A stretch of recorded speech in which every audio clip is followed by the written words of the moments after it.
Hello, everyone. Ian Hamilton with Good Virtual Reality here. For those of you new, you can read more at goodvirtualreality.com and become a subscriber to support independent journalism directly. You can also email me to tell me about Good VR. The address is editor at goodvirtualreality.com. Today, I'm joined by two of the most accomplished developers working in this space, Steve and Alyx. And I'll have each of them introduce themselves here in a minute so you can hear about what they're working on. Steve typically works in Unity, and Alyx usually works in an Unreal, the two engines that drive probably practically all of the immersive experiences that have ever been built, or at least the ones that you may have tried yourself. The two of them are here because they each are trying to solve the same problem, which is co-location. And I personally believe that co-location is kind of magic that is necessary for good VR. And I'm hoping to spawn a conversation between the two of them as they talk about sort of the challenges and the overall ideas. So, why don't we start with Alyx first here? Alyx, why don't you introduce yourself and tell everyone what you've been working on? Sure. Thanks, Ian, for having me on the show. My name is Alex Coulomb. I run an immersive XR studio called Agile Lens in New York City. We're coming up on our 10-year anniversary of that, which is really fun. And the studio really grew out of my particular background and interests, which were architecture, theater, and emerging technology. And I never thought in my wildest dreams that I could ever find a career that combined all three of those so beautifully together. But virtual reality really provided that particular opportunity because what do all three of those things have in common? They are spatial mediums. So lately, what we've been working on is using co-location in particularly luxury real estate experiences. We have a couple locations, one in Austin, one in New York, that are affectionately called holodecks. And these are for giving multiple people tours, very expensive properties that don't exist yet. But we've also used that exact same tech stack for live shows and live events. We did a mixed reality theater show last year with one actor engaging with a bunch of virtual characters. We've done 5 years of A Christmas Carol VR. And then recently, we also created a mixed reality experience for the Poly Awards in New York City. And then, thank you for that introduction. And then, Steve Lucas, why don't you tell us about yourself, introduce yourself, and tell us what you're working on? Hey, thank you, Ian. Thanks, Ian, for having me on the podcast along with Alex, who I've known for quite some time, and this is a real pleasure to be here.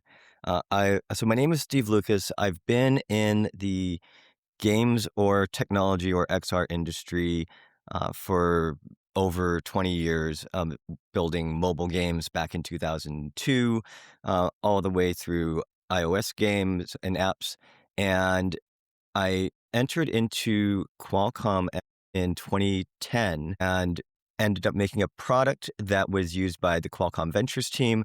Joined that team in 2014, and my first day on the job was looking at Oculus Rift in Irvine. And so from there, my career completely went into the direction of AR VR. Put some investment time into Magic Leap back in 2014 and was exposed to Roni's vision of the future with AR glasses for everyone, for in an all day, every day sort of way. We put money in as Qualcomm Ventures, and from there, looking at how does this thing become real? How does this vision of AR VR become something that actually brings back a return on investment? And so I spent from that moment in August 2014 looking at every type of way that AR VR could be something ubiquitous and mainstream, which led me to a series of career moves, including doing my own startup in 2017, and then joining Magic Leap as developer relations in 2018, joining Qualcomm in XR developer relations, and then in late 2024, then deciding to go back to my roots and be an indie developer and build a game that ends up being something that brings back all of these elements of social and co-location, co-presence. How do we use social to bring everyone in AR VR together or bring more people into AR VR? And that ends up being a jigsaw puzzle game that I built and can talk about more later. Awesome. Yeah. So I just spent couple weeks ago with you, Steve. I spent the weekend at a jigsaw puzzling event with you, and you were set up at the VR Villa, which had basically a corner of this conference dedicated to VR use where anyone could walk up and basically pick from a menu of games and say, I want to try that out. They sign a waiver and then go get sat down and try out VR many times for the first time. These people have ever tried VR. They're not spending any money other than just the ticket to get into the overall conference that they're already attending, that they've already paid money to attend. They basically get free admittance to this VR area uh, when they're looking around. And I saw a lot of people experiencing VR for the first time, experiencing your app Jigsaw Night. And I was talking with Jeff Boz, the organizer of the VR Villa, and we were talking about colocation. And I had already had this number in my head, 70%. 70% of the time, it seems like Meta's shared spatial anchors work. And I'm trying to get out of him talking about this issue of shared spatial anchors and getting co-location to work, and he's like, yeah, it seems to work around 70% of the time. And it's so completely independent of my just ballpark estimate of just how often this works. He kind of offers up the same number, and I'm curious to see if you guys agree that that's about the hit ratio here of how often this works. But I'm a believer here that this needs to work 100% of the time. And when it works 100% of the time, it gives us the people that we are missing when we put on the VR headset to begin with. It gives us back a huge missing part. It kind of erases a lot of the concerns that people have in putting the headset on in the first place, because you no longer have to kind of say goodbye to your family or your friends who are in the same room with you to enjoy or have an immersive experience. Alex, I was at your facility here in New York walking around, and I brought my Vision Pro out. You popped out your Vision Pro and we played pickleball with the Apple Vision Pros linked up really quickly. It wasn't a flawless experience. I remember it sort of reversed the play area on us. We had to walk to the opposite ends of the court in order to log in correctly. But it did work on basically the first try. We were able to sync up these games pretty effortlessly. I'm able to co-locate people. I'm able to co-locate content. There's a big range there of differences in how to do it and what we're talking about here. But I want to spawn this conversation here and see if I could kick off the two of you talking about what is the value of co-location. Can you break it down for a reader out there or listener who's never experienced this necessarily? Maybe they've only experienced VR solo in their bedroom. What is the power of co-location, and why is it so important? Why don't we start off with you, Alex? Sure. So yes, as you alluded to here, Ian, VR can be a very isolating experience, and I think it definitely has a stigma around that to the public. Where yes, you're alone in an experience, and you go through it, and it might be an amazing experience, but you are inherently alone. And co-location, both in its physical on-site version as its remote version, is what brings us together. It's what allows us to have amazing shared experiences that otherwise would be impossible.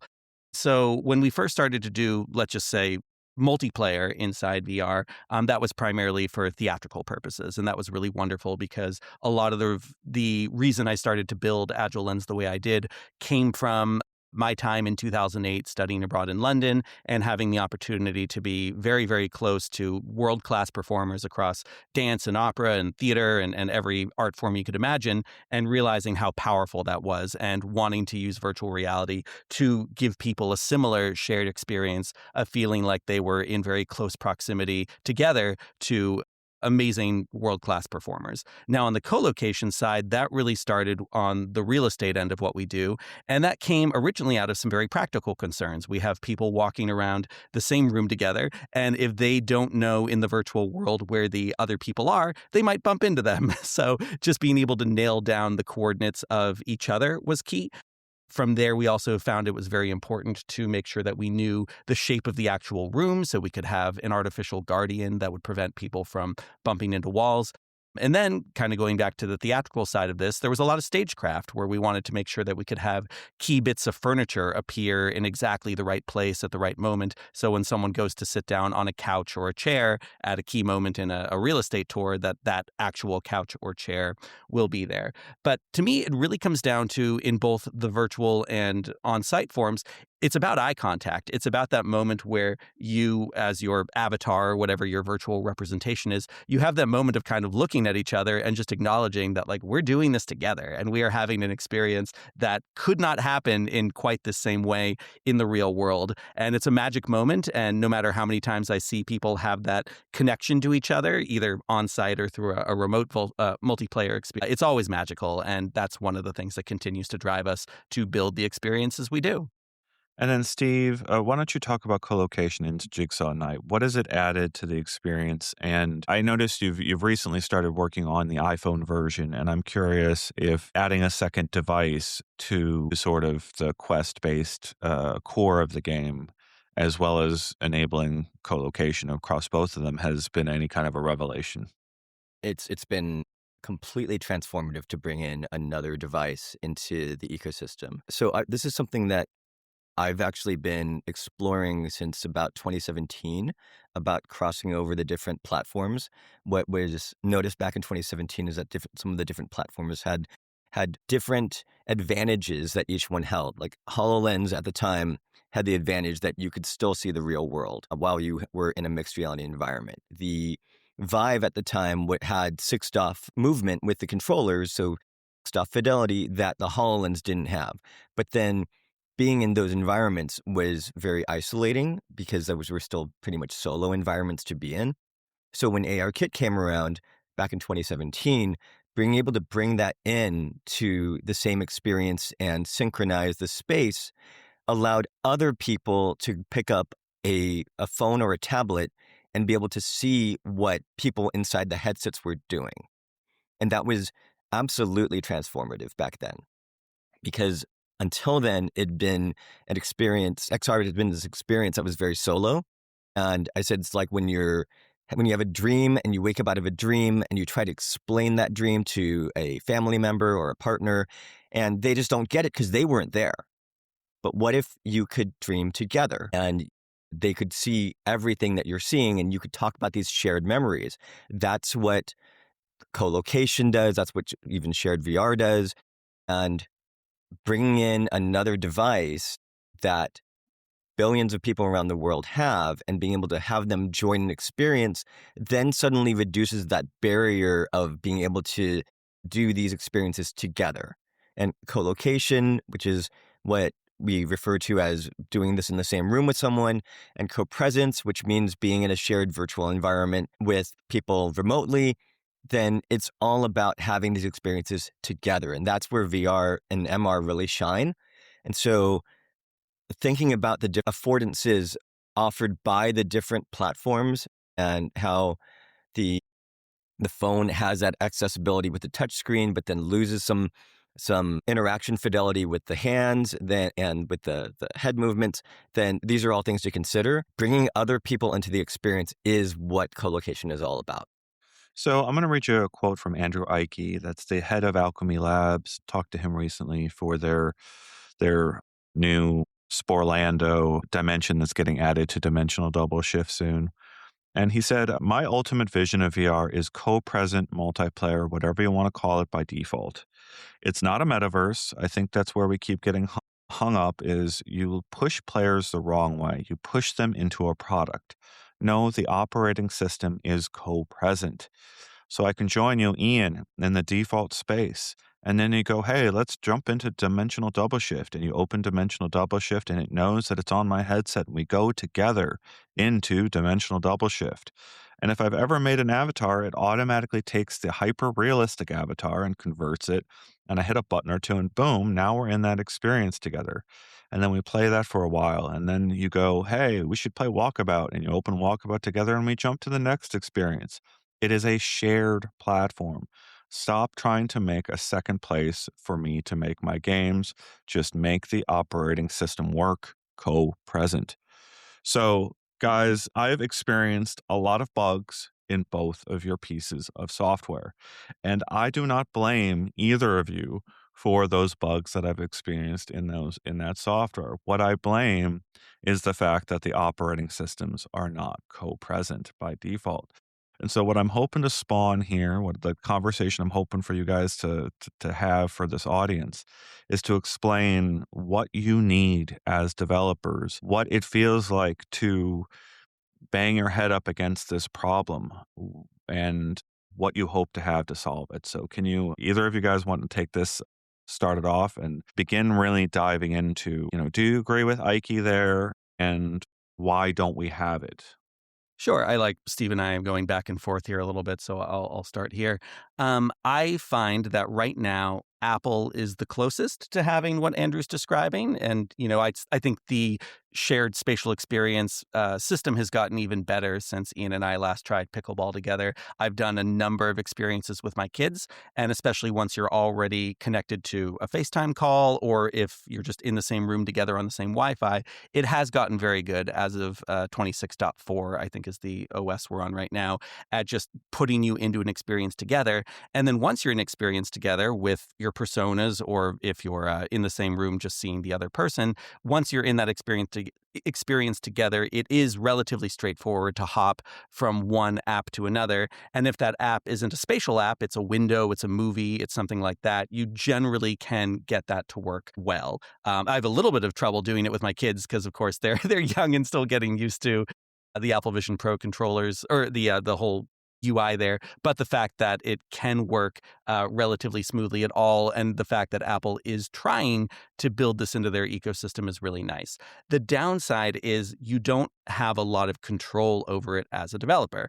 One of the things I've been experimenting with recently, very much inspired by Steve's work in the past, because I've gotten to see him do a lot of very cool cross-platform work across devices for many years, has been taking some of the apps that we've been building for Apple Vision Pro and then also making them work on iOS and on a Mac OS and having those all talk to each other, which is relatively straightforward. But when I try to go into the code to get very specific about, how someone is represented, like maybe I want to have a custom avatar instead of a persona, or maybe I want to actually have the persona show up even if you're in a shared experience in the same room, because I want to check alignment and actually see how close that persona is to the real person. Apple does have these kinds of hard walls that prevents you from doing that. So I wish the Apple side used what they have as a template and a foundation, but then let you play with it a little bit more and get more under the hood to modify and adjust the code to your needs. And I understand in some ways why they don't do that, because they want things to be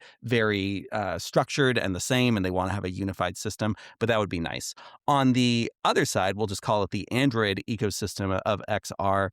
What we've been trying to get working for a few years now is something that is more marker-based. So in some of the co-located experiences we already have giant Aruco markers all over the place. And that originally grew out of the, let's say, superstition, for lack of a better word, that our clients believed that would just generally help with tracking and keeping tracking to be better than in a plain room, which of course is true, but you could also make the case that more detailed other kinds of setups would also work very well for tracking. In any case, one of the things we're pushing toward right now at Agile Lens for one of our company goals for 2026 is to try to make everything as platform agnostic and OpenXR capable as possible. Don't rely on Meta's SDKs. Don't ever put ourselves in a situation where Meta might push an update that breaks what we're doing, because once again, we want to be in as much control as possible. And being at the behest of Meta shared spatial anchors has definitely caused some problems before, whether it's just we don't have internet right now and you need internet for Meta shared spatial anchors to work, or there's something going on with Meta servers and there's just something going on that we can't control. So a marker-based co-location mechanism is what we're striving for, and we've made some pretty good progress on it. We've done QR codes, Aruco markers, Lisa tags, as well as just image tracking, and we've tested this across Android XR and Meta and Pico and Vive, and we think we're starting to get to a point where ideally we can have, a single APK, and that APK can be installed on all these devices, and it will switch over to the appropriate runtimes and figure out the intrinsics of the camera so all the distortion works out correctly, and that everyone can see the same marker regardless of what device they're in, and that co-locates everyone instantly. And we find ourselves in a world where there's many more opportunities to BYOH, bring your own headset to some kind of shared event. And you're all going to get to be in the same experience together and not feel left out just because you don't have a meta headset or whatever the case may be. Steve, this is your turn, but I do want to just call out BYOH as absolute magic, and you both demonstrated that to me recently. I brought my own headset to the Atlanta jigsaw puzzling event. I brought my own headset to the Poly Awards, where I experienced the stage presence platform.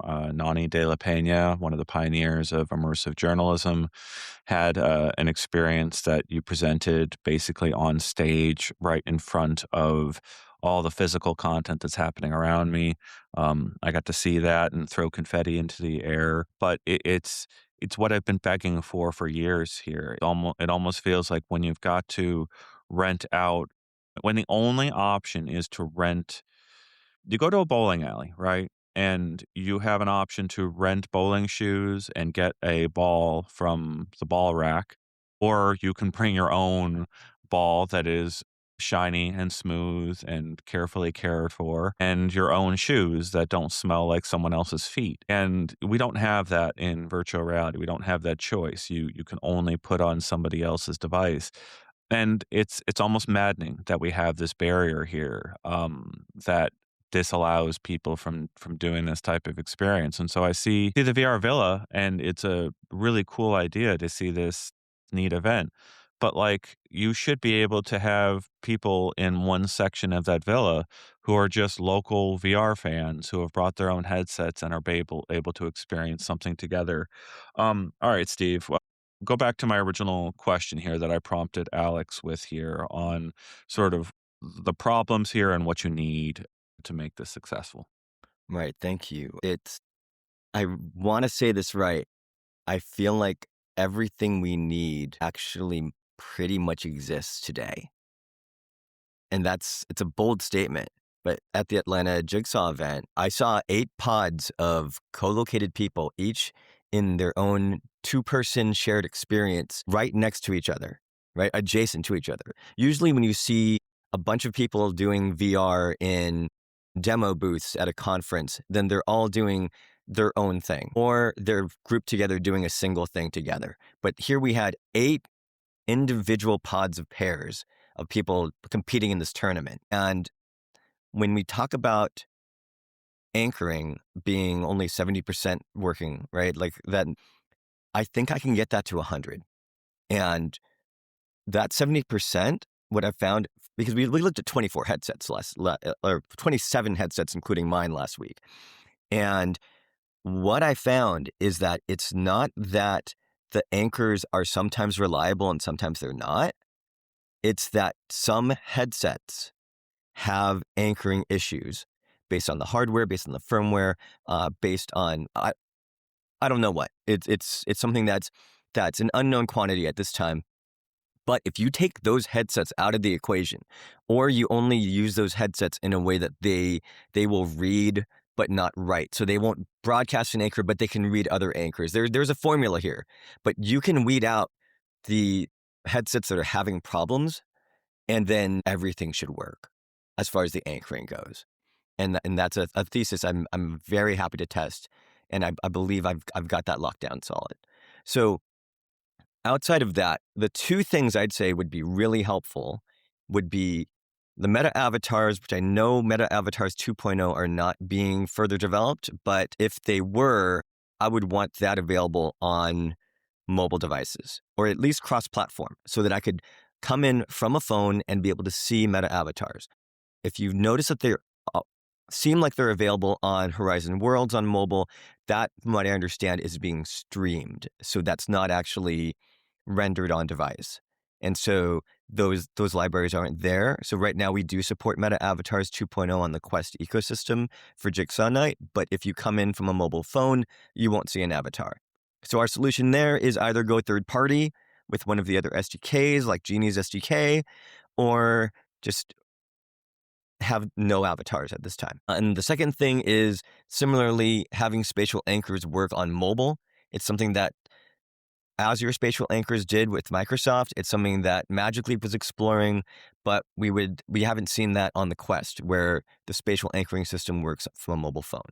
So if we get those two things, avatars that are fully cross-platform, that are very easy to use, like Meta Avatars 2.0, and spatial anchoring, then all of the workarounds we're doing right now can go away and everything could just be instant magic. So, do you think we're close here? Do you both think we're close to finally solving this problem? And when we solve this problem, do you think we achieve things that have never happened before? Like, is that the mass market key here, or are there other things that are more important than figuring this one out? Alex, can I go first on this one? Yeah, absolutely. I think that Eh, was directed at you.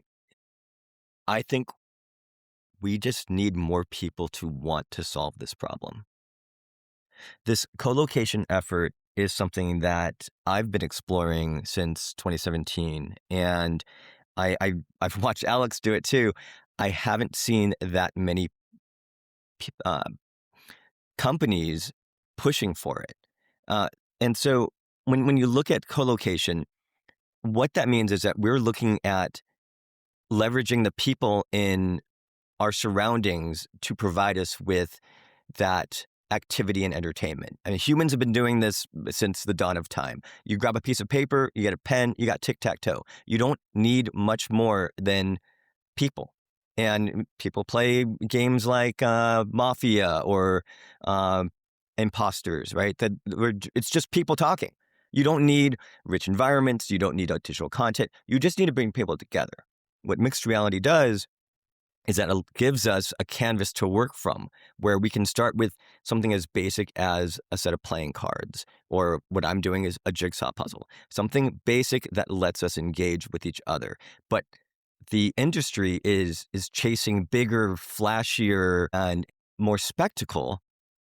But when you can minimize it and just bring us back to being able to engage with each other as human beings with a basic digital content that just lets us engage in ways that we've never been able to do before, then that brings about a whole host of possibilities. And then you start to focus on what allows us to do these things together versus how many particles can I throw on the screen. And so that focus is something that I think is the most important industry shift that we could make in order to make this happen, so that more of us are on the problem and backed by big companies. Alex, what do you think of this?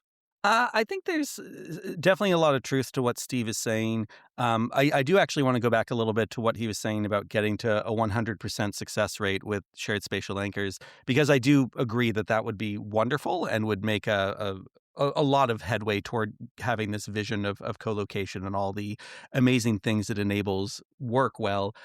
We find, at least in our experiences with co-location, and mind you, there might be some differences between Unity and the way that we've implemented in Unreal. And as is typical with Meta, the Unity SDKs often tend to be much more built out. So we had to make quite a few modifications to the Unreal one in order to get it to a level that felt to us as reliable as it could. Some of the things we've noticed are that simple things like someone just, as they're putting on the headset, covering the cameras, oftentimes will cause them to lose an anchor or something like that. And then also, we need some kind of good offline way of dealing with any issues going on with Meta's server or any issue with the internet. What we've done in some cases, like when we did our project for the Royal Shakespeare Company last year, we knew that they had some internet issues. And so we had a system for letting everyone create their own local anchor, because typically we prefer to just have the host make an anchor and then it's shared and everyone else connects to it and it feels like magic. But we also started to set up a way that everyone could go create their own local anchor, and that doesn't require internet, and that's like a good fallback. I think in a lot of these situations, it's good to have contingencies and anything where if, the ideal isn't working, there are other options with modicum adjustments and friction in order to get them working. So being able to tell everyone, hey, we have some spike tape on the ground over here. Everyone come over, take turns, draw your anchor, and then everything will still feel co-located. And we're in a local multiplayer session that's just using the local area network here. That's okay. And I think that's actually been pretty true for a lot of those of us developing in XR for a while, is there's always the possibility that something might not work the way that you expect it to. And that can be like, oh, I really want to build a hand tracking experience. Maybe it's going to be too dark and the hand tracking might not work well. So you also try to build in, some way that controllers can work, or there's a simplified control scheme you can switch to. So it all kind of feels par for the course, but it's all in service of very much what Steve's describing. We want this very seamless, magical experience that everyone can just click into. And that's the kind of thing that I think is really going to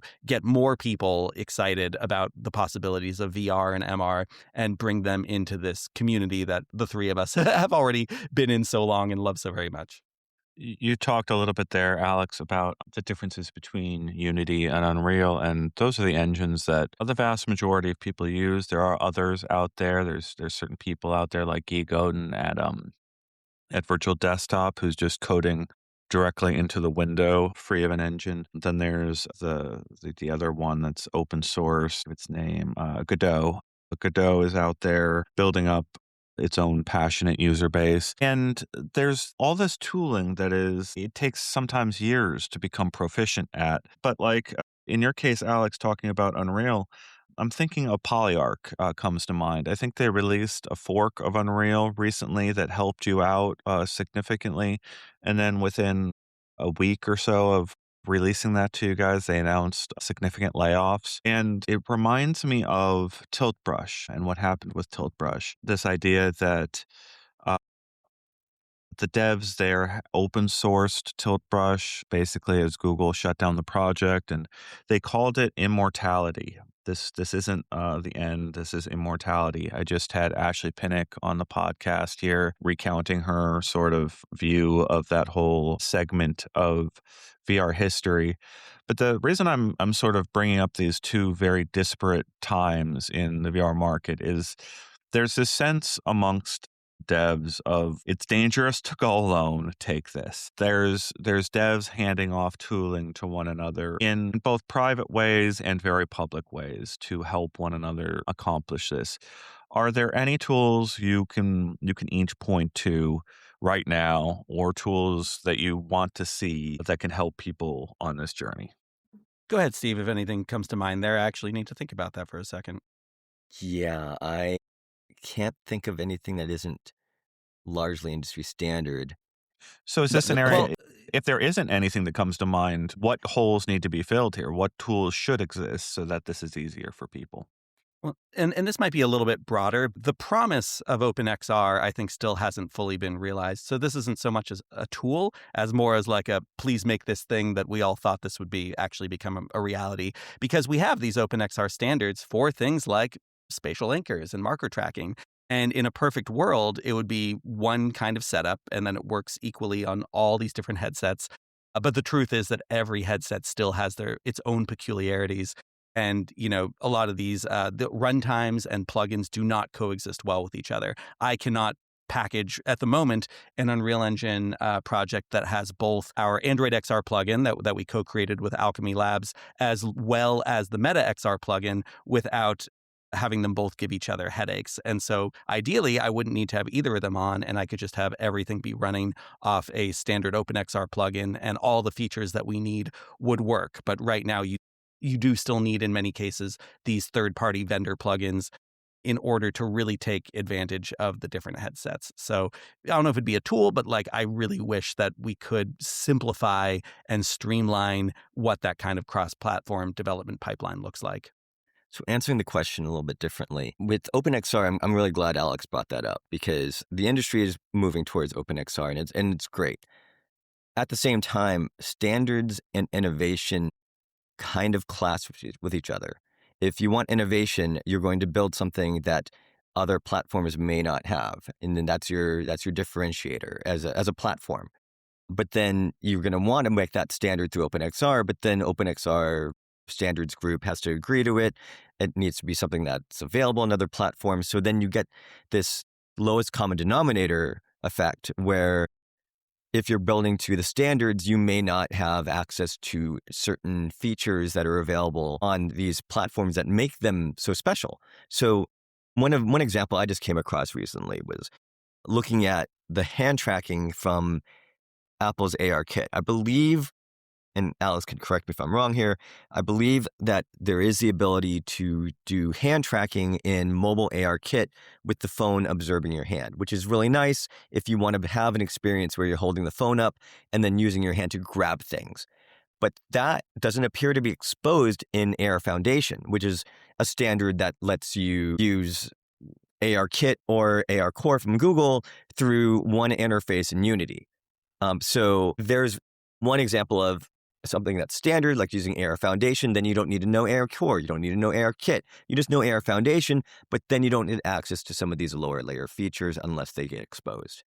Then you're going to see the same thing happen with OpenXR, where new innovations come in from the Meta side or from the Apple Vision Pro side that may not make it into an OpenXR runtime. Then as a developer, there's your trade-off. Do you want to do the thing that lets that device shine, or do you want to be more compatible with future headsets moving forward? So what I've been doing with the studios I've been working with is kind of taking a hybrid approach, because it's a shame to build towards standards and not take advantage of each platform's specific features. And for example, with Magic Leap, that was being able to use one controller and hand tracking at the same time, a 6-off controller and hand tracking with transparent display, which I don't believe any other platform has that capability. So do you build something that only does hand tracking and ignore the controller, or do you take advantage of that controller?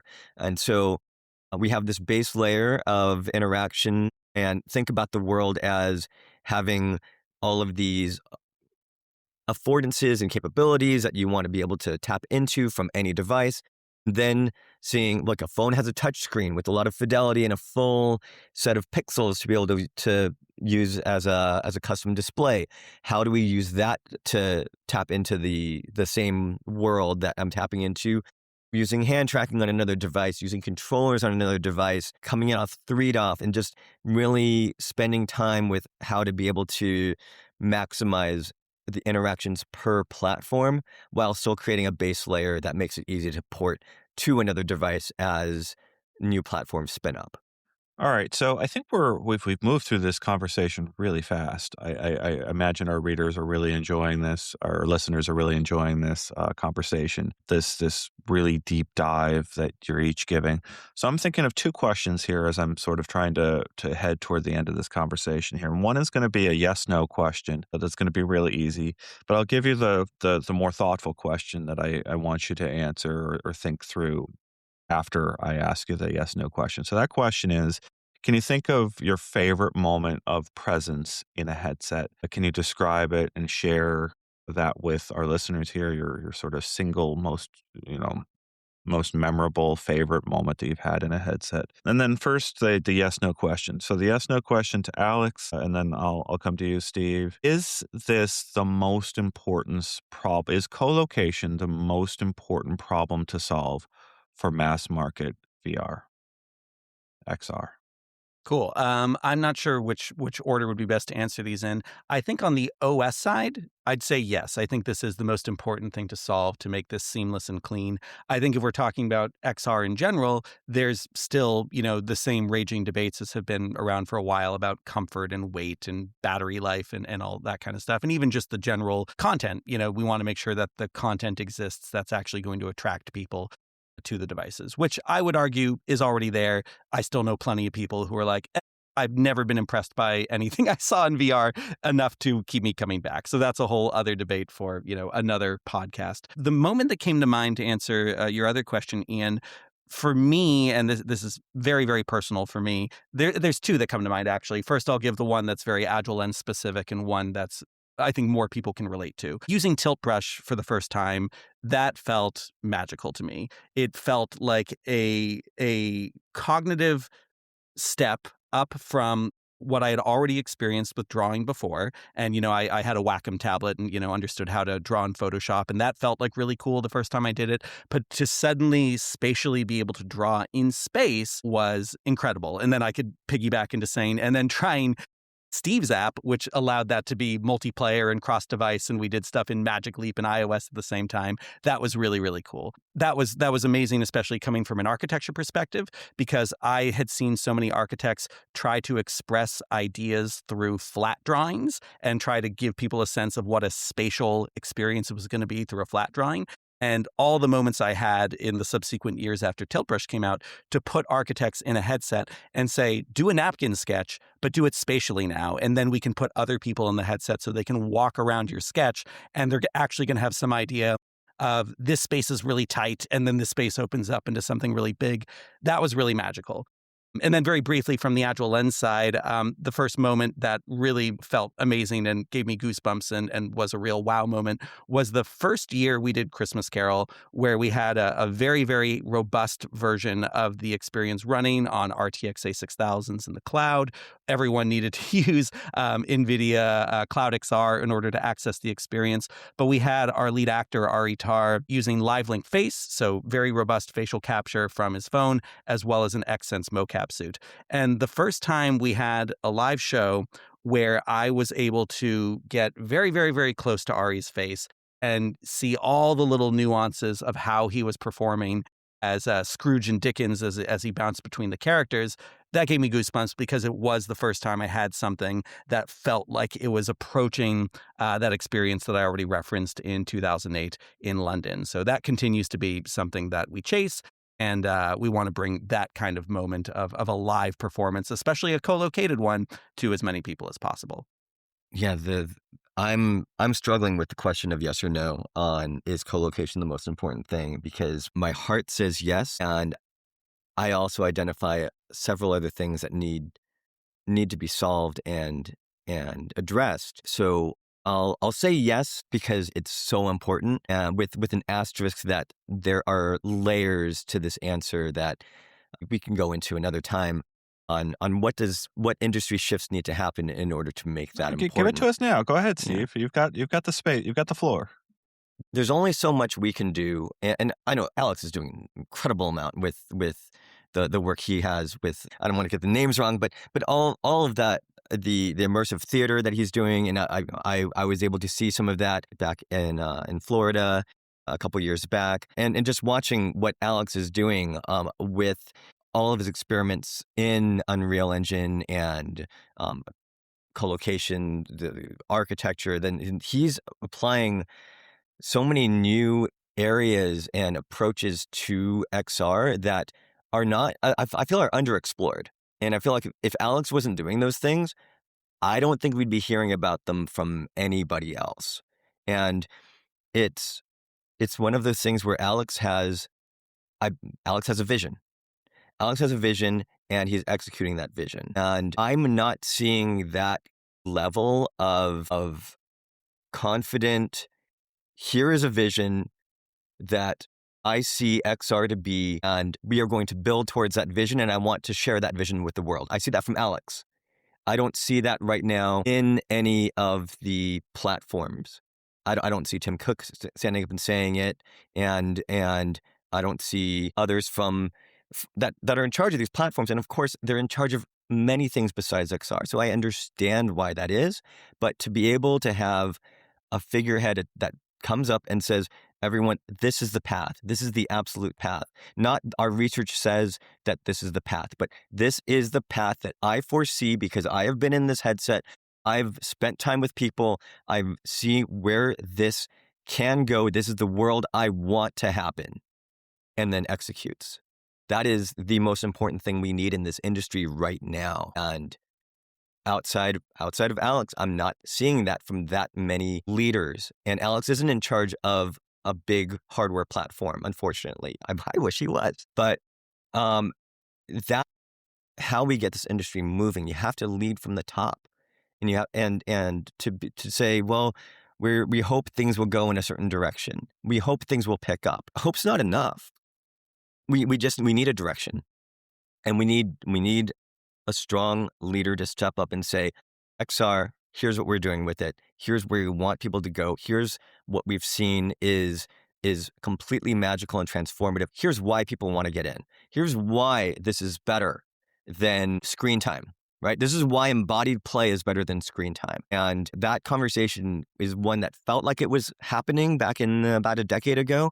And it feels like that's fallen off a lot. And so that's, to me, the most important thing. We need leadership in this industry. Fair. Okay. And then your the other question, what's your favorite moment of presence that you can call out that you've had in a headset? I have had so many, and that is why I still am in the space doing what I'm doing.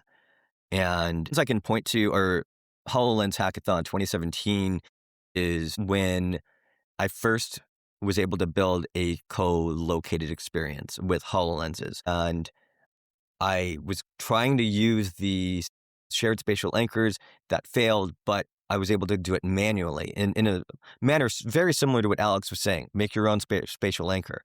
And by making our own spatial anchor and then repeatedly doing that in the same way with the same method, then we were able to get 4 HoloLenses all playing a mini bow and arrow game together. It became this moment where I mentioned the dream analogy. There's another analogy where you've seen in movies where there's a ghost and then the ghost it's like visible by a human and then it looks at the human and says, "You can see me? You can see me. I thought I was doing all of this where no one could see me, but now you can see me. You can see what I'm doing. This is amazing." That moment that the ghost says, "You can see what I'm doing," is very similar to the moment when you're in a headset, you're doing something, and someone else can experience that with you. And you're like, you can see everything I'm doing in mixed reality. And I did this for 6 years in a transparent headsets, right, with Magic Leap and Snapdragon Spaces before I did it through pass-through. So for me, it's always been this shared co-located type of experience, but then doing it co-present for the first time with Andres Onelas back in 2018 on Magic Leaps was a transformative in a different way because I saw his ghost in my house, and his ghost was a bunch of blobby shapes. And that brought a different sense of presence and magic because now I could have people over at my house without me having to leave, without them having to even be in proximity. And we felt like we were there together. And then I'll skip over a whole bunch of them, but the most recent was last week in Atlanta when we had people who had never put on a headset before, and they were flying through playing a co-located experience together because they knew what they had to do because it's very tailored to them, which was a jigsaw puzzle convention, a jigsaw puzzle app. They see a bunch of pieces that need to go together. They know what they need to do. Hand tracking worked, so they were able to just use their hands and not have to figure out controllers. And they were delighted and joyful, and watching more people be able to experience just the magic of being able to have infinite space, an infinite playground that they can enjoy together with friends and family, which they were doing, then that to me is the heart of why XR matters. It's not, right now there's a conversation about AI being the path forward for XR. And for me, it's not about talking to chatbots. It's not about generating artificial art. It's spending time with real people, with real co-located shared experiences, with the people you love, putting together puzzles of the images that were created by real artists. And it's the reality side of augmented and virtual reality. And that to me is why we do what we do. Thank you guys both for the time. Where can people look to find more about your work? Where do you want to point them to? Go ahead, Steve. For me, then my focus right now is on Jigsaw Night. So you can find it at jigsawnight.com. You can find it on socials. It's Jigsaw Night app. And that's where I'll be focusing most of my presence in the foreseeable future. Yeah, we're just about to re-release the Agile Lens website, which has been long overdue for an overhaul. So definitely visit agilelens.com. And we're actually about to spin up a proper newsletter. So we'll keep people alerted through that of all the shows we have coming up in New York City as well as virtually. We got some cool stuff coming up for New York Tech Week, which will be the first week of June.